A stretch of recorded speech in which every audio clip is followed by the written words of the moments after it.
when I was a boy, a popular dish was the roly-poly pudding. It was a sort of Swiss roll, but it had jam in one end and meat in the other. And it was fine as long as you didn't get the bit in the middle where the jam and the meat met. There was another problem. It was made with suet, a highly saturated fat, and that's a bit of a no-no nowadays. But the idea of the roly-poly pudding, I think, is a good one.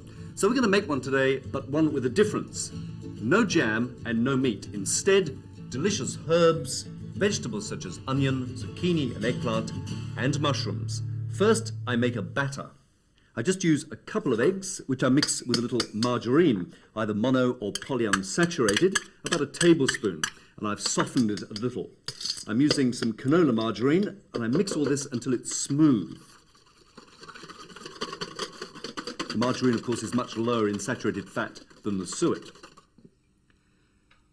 Gradually, I add sifted plain flour, about 100 grams, and then stir in some reduced fat milk, about 300 mils. And this is beaten until smooth and set aside for half an hour. That will allow the starch grains in the flour to soften. Now to the vegetables. First, the eggplant. I simply dice a half an eggplant with the skin still on. More correctly, perhaps, it's a fruit rather than a vegetable, also called the aubergine.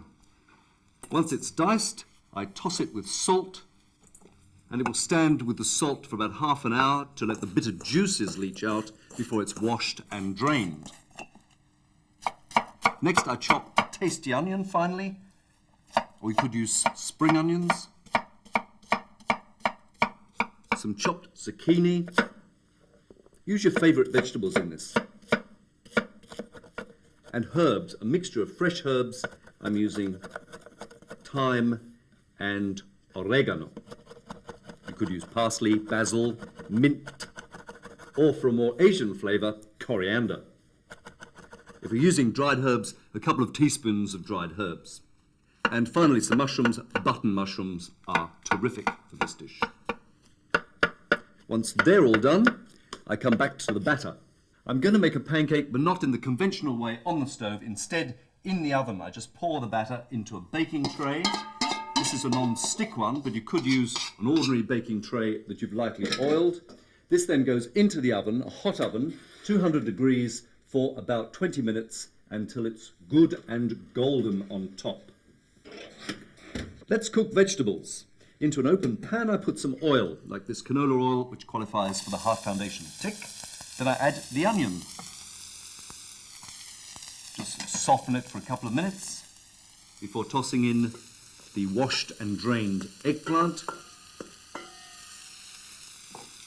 Stir for another minute or so. Then in go the zucchini pieces. Now the mushrooms. And the herbs. This will take about 5 to 6 minutes, all up. And once that's all been softened, it doesn't have to cook through. It can be set aside. One more thing to prepare, a paste. I make a simple paste using beans, canned beans. You could use haricot, kidney, soya beans. I'm using kidney beans, which I then mash and stir in a tablespoon of tomato paste.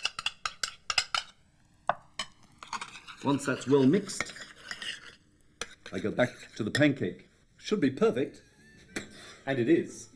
Absolutely perfect. All I do now is allow it to cool, and I cover it with a towel to make sure it doesn't dry out.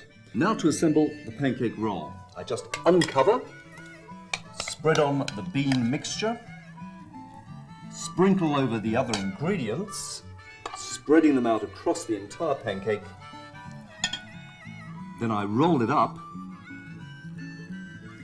put it in the center of the pan, and sprinkle with a little Parmesan cheese.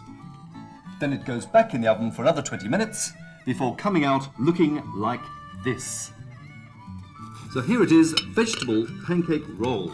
Allow to cool a little before serving, or it could be enjoyed cold. All it needs is perhaps a little grating of black pepper and no problem with the middle of this one. From Consuming Passions, bon appetit.